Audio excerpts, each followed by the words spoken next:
Quand je suis arrivée au centre d'accueil, ma vie était, j'étais perdue, j'étais complètement désespérée, je ne savais pas quoi faire, je n'avais pas de direction pour ma vie. Et j'avais une vie complètement détruite, j'avais tout perdu, le mariage, la maison, la religion, j'avais tout perdu. En fait, Religion? Vous aviez une religion? oui, j'étais dans une église depuis 14 ans. Et j'aimais Dieu, hein, comme tout le monde, pas pratiquement tout le monde, mais je ne voyais pas le Jésus de la Bible, je ne le voyais pas dans ma vie. J'ai étudié la Bible, je connaissais très bien la Bible, je pouvais réciter des versets et puis me rappeler exactement les références. Mais votre vie était vie financière, Chaotique, hein. de famille. Bon, très mauvaise. Ce que j'ai constaté quand je suis arrivée à l'église, la première fois que j'étais à l'église, j'ai dit c'est étrange. Ce que j'ai vu dans la Bible, Jésus chassait les démons, tout ce que Jésus faisait, je vois ici. Donc je vais revenir. Ça m'a paru, ça m'a interpellé beaucoup parce que je lisais la Bible, donc je connaissais les histoires. Donc, mais ce que je lisais dans la Bible, je ne le voyais pas en fait. Je disais mais pourquoi je ne vois pas ce qui est marqué dans la Bible? À quoi ça sert de lire la Bible? Si c'est écrit, ça doit exister. Donc, quand j'ai commencé à voir que ce qui est écrit dans la Bible, c'est ce qui est enseigné au centre d'accueil, j'ai continué à faire les chaînes de prière. Et donc, j'ai commencé à voir plus clair. Un changement. Un changement dans ma vision et à vouloir pratiquer cette foi. Je suis arrivée endettée parce que je travaillais, donc j'avais engagé des crédits avec mon ex-mari.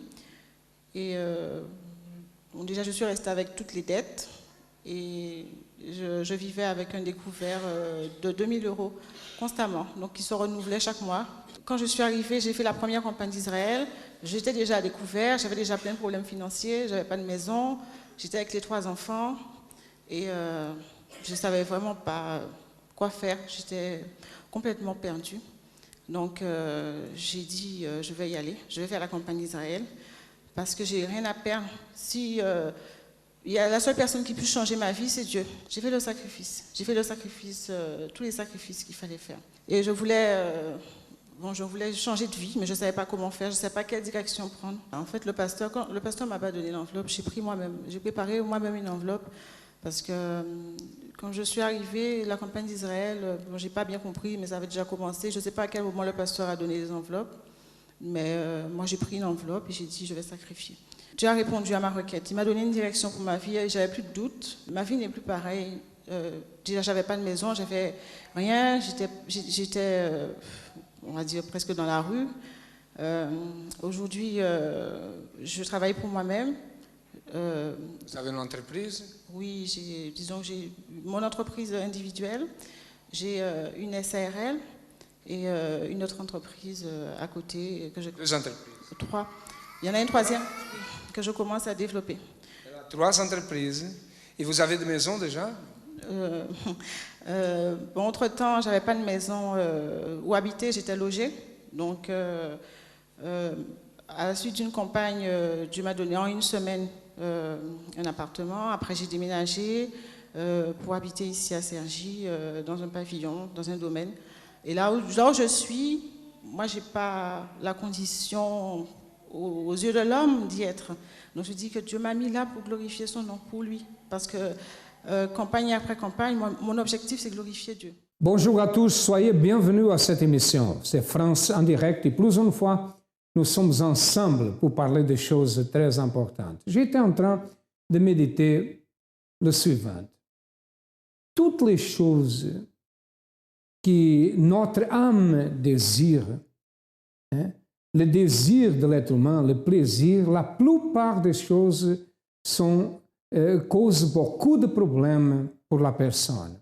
Par exemple, la cigarette.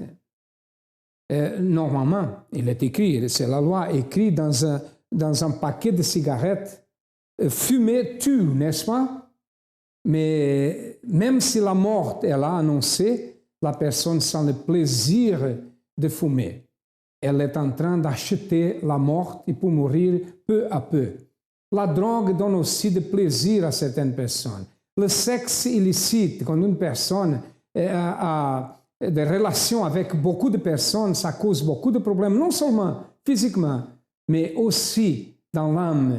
La personne, elle reçoit des marques dans sa vie, n'est-ce pas? Même dans la nourriture, les choses que nous aimons plus sont les choses qui font du mal au foie, qui font du mal au diabète, qui font du diabète et d'autres choses, n'est-ce pas? Pourquoi ça? C'est intéressant. Et les choses qui font du bien sont normalement les choses que nous n'aimons pas. C'est pour cela que beaucoup de personnes ont la difficulté de pratiquer la foi. Quand la foi exige sacrifice et exige que nous fassions quelque chose contraire à ce que nous sommes habitués à faire au monde. C'est vrai que la foi n'est pas une chose qui oblige la personne, mais je vais vous dire une chose. Si on continue à fumer, on marche vers la mort. Si on ne désiste pas, nous courons le risque d'avoir un cancer de poumon, la drogue, tout aussi, et d'autres choses. C'est nécessaire que nous coupons. C'est nécessaire que nous ayons la force. Mais comment avoir cette force? Au centre d'accueil, beaucoup de personnes qui arrivent au fond du trou, qui sont perdues, qui sont dépendantes de la drogue, des vices et d'autres choses, sont délivrées à travers la pratique d'une foi intelligente. Écoutez.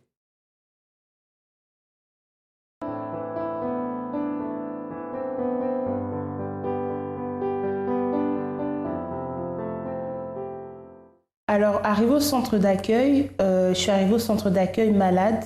Malade, pourquoi? Parce que déjà, j'étais anorexique. Je suis arrivée anorexique. On m'avait diagnostiqué anorexique boulimique. J'avais aussi des problèmes de santé. J'avais aussi des problèmes au cœur. J'avais aussi des problèmes mentaux, on va dire, puisqu'on m'a enfermée en hôpital psychiatrique parce que je voyais chez moi des ombres, du sang, je faisais souvent des crises, je parlais toute seule. Donc en fait, j'ai vu des médecins j'étais aussi suicidaire, donc j'ai vu des médecins qui ont diagnostiqué que mon cas, je ne pouvais pas rester chez moi, donc il fallait que je sois enfermée. Donc suite à ça, j'ai été en hôpital psychiatrique pendant près d'un mois, un mois et demi par là. Et durant mon séjour en hôpital psychiatrique, je ne pouvais pas voir mes parents, donc ça faisait que ça empirait aussi ma situation. Donc en fait, suite à ça, mes parents, ils m'ont sorti de l'hôpital. Ils ont cherché la solution en fait chez beaucoup de marabouts, des choses comme ça. On m'emmenait souvent pour voir ce qui n'allait pas. On me donnait des médicaments pour que je puisse me laver avec, pour que je puisse boire, etc. On faisait venir les marabouts même à la maison, mais mon cas s'est jamais en fait amélioré. Après, j'ai été arrivée aussi viciée parce que je fumais de l'herbe, je fumais beaucoup aussi la cigarette, je buvais aussi beaucoup. J'étais aussi dans le vice du sexe aussi, des garçons, enfin j'étais viciée dans beaucoup de choses. Je suis arrivée aussi très triste parce qu'à la maison, en fait, ça n'allait pas trop avec ma famille. À un moment où je pense que cette blessure, elle est vraiment restée. Et mon cas, il s'est empiré encore plus. Et parce que aussi, j'étais pas bien dans ma tête. Parce que, voilà, étant petite aussi, j'avais j'étais en surpoids, on va dire. Il y avait souvent les moqueries des autres. À la maison, ça n'allait pas. Mes parents, des fois, c'était souvent des reproches. Donc, qui fait que je me sentais très mal à l'intérieur de moi. J'avais la haine contre mes parents, notamment contre mon père, parce que j'avais l'impression qu'il m'aimait pas. Et c'était comme ça. Avec mes frères et sœurs, il n'y avait pas d'entente. C'était la bagarre tout le temps, les insultes, les choses comme ça. Et ça fait que je me sentais mal à l'intérieur de moi. Donc, ce qui a fait que aussi j'ai commencé à me percer. Je me suis percée dans pas mal d'endroits, notamment les oreilles, la langue, le nez, le nombril. J'avais plein de piercings en fait. Et ça a commencé aussi, voilà, il y avait les mauvaises compagnies aussi qui ont beaucoup joué parce que j'étais plus souvent dehors qu'à la maison, on va dire à un certain âge, surtout quand je suis rentrée au collège. Et voilà, ça a fait que mon cas, il s'est totalement dégradé. Voilà comment je suis arrivée au centre d'accueil.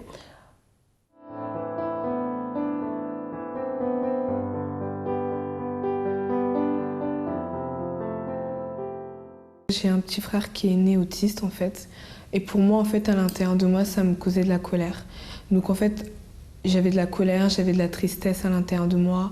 Donc je ne m'entendais pas du tout avec mes parents. À la maison, ça n'allait vraiment pas. J'étais très insolente avec ma mère surtout. Je la respectais vraiment pas du tout. Donc à l'intérieur de moi, j'étais vide, j'étais vraiment pas bien. Je faisais que de sortir. Quand j'étais dehors, j'avais ce fameux masque, tout allait bien, je souriais avec tout le monde. Mais une fois que j'étais à la maison, c'était, on va dire, la guerre en fait. Donc je restais que dans ma chambre, enfermée, à toujours crier. Je ne savais pas parler en fait. Pour moi, crier, c'était comme ça, je m'exprimais. À l'école, ça n'allait pas du tout. Après cela, je suis arrivée au centre d'accueil. Ma mère nous a invités en fait à venir. Au début, on allait en fait les dimanches, mais j'allais pour aller parce que ma mère nous disait de venir. Après ça, on nous a invités à venir un vendredi en fait. Et en fait, on va dire c'est à partir de ce vendredi-là où j'ai vu en fait, on va dire la vérité, tout ce que je ne connaissais pas.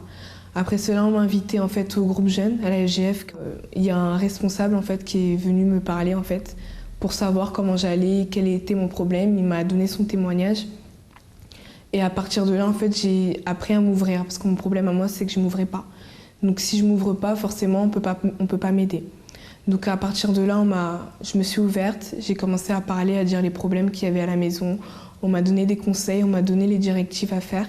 Et à partir de là, en fait, j'ai commencé la campagne d'Israël pour ma vie professionnelle. Parce que pour moi, j'étais déjà à la fin de l'année pour mon examen, pour obtenir mon BEP, en fait. Et pour moi, je n'allais pas l'avoir. Ça, je le savais parce que je me suis dit, dans toute l'année, j'ai rien fait. Et c'est pas comme ça, je vais l'avoir. Donc, en fait, j'ai agi ma foi. J'ai fait la campagne d'Israël. J'ai vraiment cru en tout ce qu'on m'a dit, en fait. J'ai vraiment cru déjà en ma capacité. Dieu merci, j'ai pu obtenir mon examen. J'ai commencé en fait à travailler en moi, ça veut dire à venir déjà tous les vendredis, à faire les chaînes de prière pour être délivrée de toutes les mauvaises choses. J'ai coupé beaucoup de choses en fait, ça veut dire les garçons, tout ce qui je voyais qui me nuisait en fait à l'intérieur de moi. Donc j'ai véritablement commencé à travailler à l'intérieur de moi, j'ai véritablement commencé à me vider en fait, à être sincère avec moi, à pardonner, à aussi changer à la maison de comportement, que obéir en fait à mes parents parce que ça c'était une chose que je ne faisais pas du tout. J'ai commencé à regarder mon petit frère autrement, à l'aimer, à passer du temps avec lui pour vraiment enlever tout ce qu'il y avait en fait qui était à l'intérieur de moi. J'ai commencé aussi à vaincre mes mauvaises pensées que j'avais parce que je vivais beaucoup par mes pensées en fait. Parce que j'avais beaucoup de mauvaises pensées et avec ces mauvaises pensées-là, j'avançais pas du tout. J'avais beaucoup de doutes et grâce à Dieu, aujourd'hui, j'ai plus ces doutes-là. J'ai plus de vide à l'intérieur de moi ou la tristesse. Quand j'arrive chez moi, je suis très bien avec mes parents. Avec mes parents, ça se passe très bien. Vraiment, il n'y a plus aucune querelle. C'est vraiment en fait différent en fait à la maison. Quand vraiment j'arrive à la maison, je suis vraiment contente. C'est plus comme avant où quand j'arrivais à la maison, j'avais vraiment pas envie. J'allais directement dans ma chambre. C'est vraiment une autre ambiance à la maison. J'ai pu aussi obtenir un travail parce que vu que comment j'étais partie j'étais partie dans l'échec, mais grâce à Dieu, j'ai pu avoir mon examen et j'ai pu aussi trouver une formation et j'ai pu aussi trouver un travail.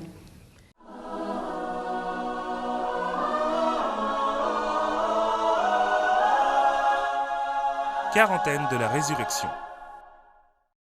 40 jours dédiés à votre esprit. Dans cette quarantaine, mettez en pratique les 40 pas que nous allons présenter et qui vont contribuer au renforcement de votre esprit. 25e jour, éloignez-vous des murmures. Les paroles sèment des bénédictions ou des malédictions sur nous et sur les autres.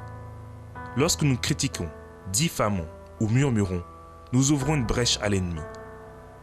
Il nous présente des plans, des projets et des idées qui provoquent des situations favorables à son action.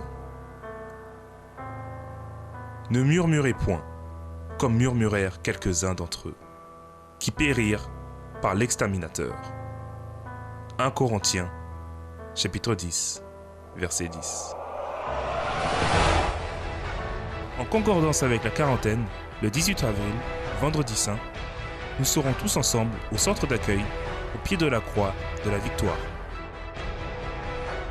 À 7h, 10h, midi, 15h et spécialement à 20h au 50 avenue Président Wilson, 93 210, Saint-Denis.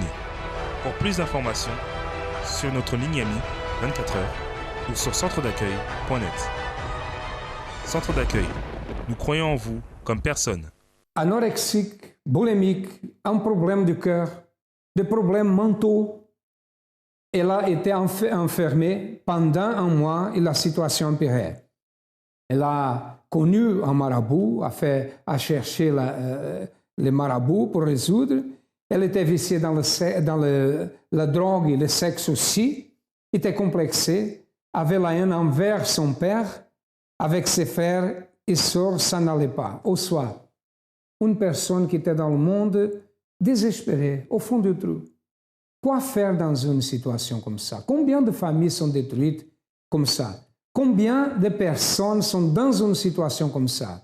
Mais un jour, elle a connu le centre d'accueil. Elle a pris une décision que vous qui avez des problèmes, vous pouvez prendre aussi.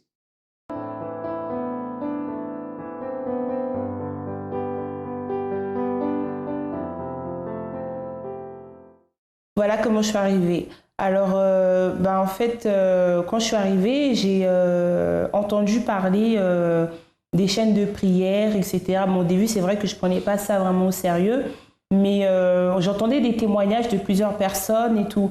Donc, en fait, j'ai commencé à faire déjà la prière de délivrance parce que, voilà, pour toutes ces choses que je voyais, etc., j'entendais. Donc, j'ai fait les chaînes de délivrance, je venais tous les vendredis. Et je cherchais vraiment en fait à ce que ces choses-là puissent changer. C'est vrai qu'au début, j'y croyais pas trop, mais j'ai fait quand même ces chaînes de prière. Et je voyais que petit à petit, en fait, tout ce que je voyais, tout ce que j'entendais, ça commençait à partir. Je manifestais beaucoup, mais ça commençait à partir. Je voyais le vrai changement, en fait. Et j'ai fait aussi notamment la chaîne du prière du mardi, oui, pour la santé. Et ça, j'ai persisté aussi, parce que c'était pas facile. Bon, toujours, j'y croyais pas vraiment, mais j'ai quand même mes chaînes de prière du mardi et je voyais que mon état s'améliorait aussi. Ensuite, j'ai entendu parler de la campagne d'Israël. Bon, la campagne d'Israël, je connaissais pas trop, mais il y avait aussi des témoignages par rapport à ça. Donc, en fait, je me suis dit, pourquoi pas essayer? Donc, en fait, je me souviens toujours de ma première campagne d'Israël, en fait. J'avais, en fait, un nouveau téléphone, en fait. Et, en fait, c'est juste ça que j'avais. Je savais pas grand-chose, mais j'avais entendu qu'en fait, c'était pas beaucoup qu'on demandait. C'était vraiment ce qui nous tenait vraiment à cœur, en fait, ce qui représentait pour nous beaucoup. Et mon téléphone représentait beaucoup pour moi. Donc, en fait, je l'ai vendu avec d'autres choses que j'ai fait. J'ai sacrifié, en fait, sur l'autel. Et je commençais déjà à voir des changements. Je commençais à avoir pas mal de changements. Je me sentais mieux. En plus, j'avais fait la campagne d'Israël, justement, c'était pour ma délivrance aussi. Parce que je voulais qu'en fait, ça aille plus vite. Parce qu'on m'avait expliqué, en fait, que la campagne d'Israël, c'était, en fait, on va dire, la dose plus forte. Parce que ça allait vraiment plus vite. Enfin, c'était vraiment, en fait, je sais même pas comment l'expliquer, mais c'était si on voulait une réponse immédiate, en fait, c'était la campagne d'Israël. Donc, je me suis lancée parce que même moi, je souffrais de ça, j'étais fatiguée. Donc, je voulais vraiment que ça puisse changer cette situation. Donc, en fait, j'ai déposé, ça a été une lutte parce que ça n'a pas été facile. Il y avait beaucoup de choses qui se sont passées, mais j'ai réussi quand même à déposer mon sacrifice. Et durant cette campagne d'Israël, c'est là que j'ai vraiment, en fait, obtenu cette délivrance que j'attendais vraiment, en fait. Et suite à ça, j'ai pas lâché, j'ai toujours participé en fait aux campagnes d'Israël pour différents domaines de ma vie. Et en fait, ça a toujours répondu. En fait, c'est vraiment, pour moi, ça a toujours été. Enfin, à chaque fois que j'entends parler de la campagne d'Israël, je suis toute contente en fait parce que je sais que voilà, c'est un moyen pour que les choses elles puissent avancer aussi. Donc voilà, la campagne d'Israël m'a beaucoup aidée. Et aussi, il y a eu aussi le jeûne de Daniel qui m'a beaucoup aidée où en fait c'était plus par rapport à ma vie spirituelle parce qu'il y a beaucoup de choses qui n'allaient pas en moi et ma vie avançait mais il y avait beaucoup de choses qui n'allaient toujours pas, notamment dans ma vie spirituelle. Et le jeûne de Daniel, en fait, il m'a beaucoup aidée parce que durant ce jeûne de Daniel, je me suis vraiment concentrée en fait. Je voulais vraiment en fait Dieu, je voulais vraiment être plus proche de lui, je voulais vraiment en fait être fortifiée. Et j'ai participé au jeûne de Daniel, je me suis donnée, j'ai cherché, j'ai prié. Ça n'a pas été facile parce qu'il y a eu des moments où j'étais fatiguée, des moments où j'avais pas envie de faire, des moments où j'avais envie de désister. Mais je me suis donnée et j'ai vu aussi des fruits du résultat du jeûne de Daniel.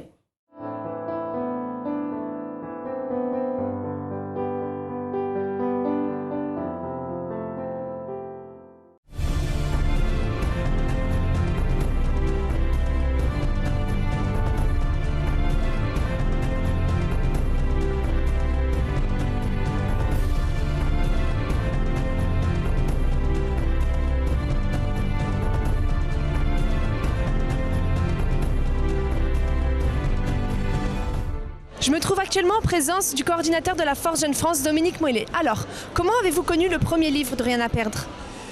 J'ai connu le premier livre de Rien à perdre, c'est parce que je suis affilié aussi au centre d'accueil et tout connaissant l'évêque Macedo, donc ça m'a intéressé à lire le premier livre. D'accord, et le premier livre, vous l'avez donc lu, et qu'est-ce qui vous a apporté? Qu'est-ce que vous en avez pensé? Le premier livre, ça m'a montré une détermination, ça m'a démontré que tout est possible à celui qui croit. Vu les obstacles, les géants dont il a affronté, il a eu la victoire. Donc ce livre m'a donné un peu de graines aussi parce que l'association de la Force Jeune France affronte beaucoup de problèmes. Et lui, s'il a vaincu ces problèmes, alors nous aussi, nous pouvons vaincre tous les problèmes que nous allons affronter. D'accord, et donc le deuxième, je suppose que vous allez aussi le lire.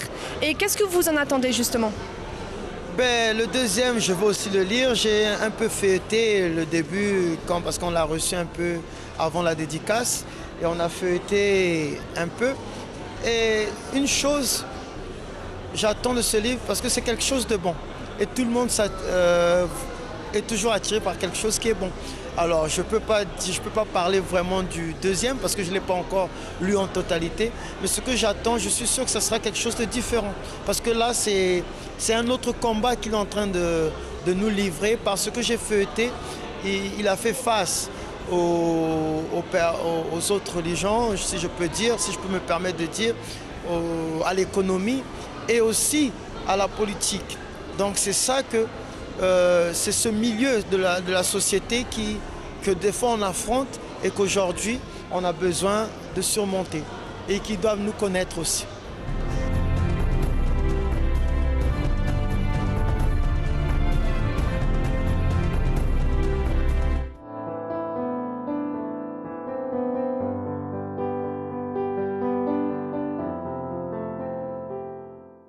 Au jour d'aujourd'hui, ma vie, elle a totalement changé. Déjà, ma santé, ça va. Tout a changé. Je suis plus malade, je suis plus viciée. Je suis vraiment très épanouie dans tout ce que je fais. J'ai plus peur de rien du tout. Ma famille, ça a changé vraiment parce que la relation que j'avais avec ma famille, c'était pas ça. Au jour d'aujourd'hui, ça va vraiment mieux avec mon père. C'est vraiment l'entente, c'est la joie à la maison. Tout se passe vraiment bien. Dans ma vie spirituelle aussi, j'ai ma relation avec Dieu maintenant. Tout va bien en fait, notamment aussi par rapport au travail parce que j'avais pas de travail, j'avais mes papiers même parce qu'en fait vu que je suis pas française, mes papiers ils m'avaient été refusés. Aujourd'hui, avec tout ça en fait tout s'est amélioré. J'ai mes papiers, j'ai du travail. En fait tout va bien, donc je peux vraiment dire que c'est suite à tout ça en fait que ma vie elle s'est améliorée. Mais en fait le centre d'accueil pour moi c'est comme le centre d'accueil en fait c'est vraiment en fait pour moi c'est là où je suis née on va dire parce que quand je suis arrivée en fait on va dire j'étais totalement ignorante, je connaissais pas, il y avait beaucoup de choses que j'ignorais et on peut dire que le centre d'accueil c'est vraiment l'endroit où en fait j'ai connu la vérité, c'est vraiment l'endroit qui m'a aidée vraiment les gens qui ont été là pour me soutenir, ils ont été là pour me donner des paroles quand j'avais besoin. Et le centre d'accueil, ça représente vraiment pour moi la vérité parce que je pense que si j'étais pas arrivée au centre d'accueil, soit je serais plus là ou soit je sais que ma vie elle serait encore pire. Donc le centre d'accueil, c'est vraiment pour moi une solution, la vérité. Et voilà.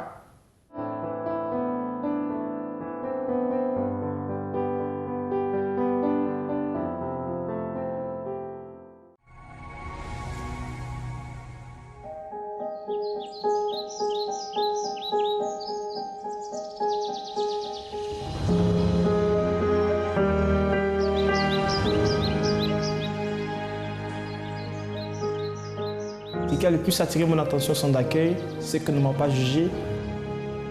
On m'a simplement ouvert les bras et on m'a accueilli. C'était différent, totalement différent.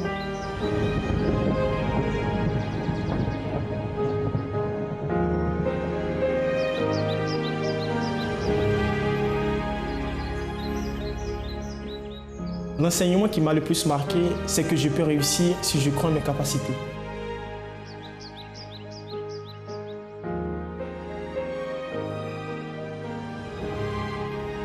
Quand les personnes arrivent au centre d'accueil, elles peuvent vraiment changer.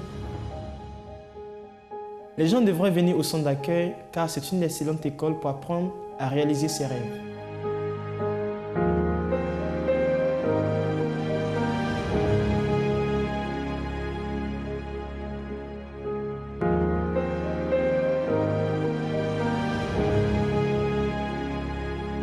Après qu'elle a connu le centre d'accueil, elle a commencé à faire le chaîne de prière, elle a pratiqué la foi que nous disons intelligente. Intelligente pourquoi? Parce que c'est une foi qui donne des résultats, qui apporte des bénéfices. C'est ça. C'est pour cela que c'est une foi intelligente. Elle a cherché le centre d'accueil, pratiqué la foi intelligente, et sa vie a changé complètement. Elle n'est plus la même personne, n'a plus la haine, n'est plus boulimique, anorexique, n'a plus la haine contre sa famille et les autres, a abandonné le vice, une nouvelle vie, changée complètement comme de la nuit au jour. La même chose.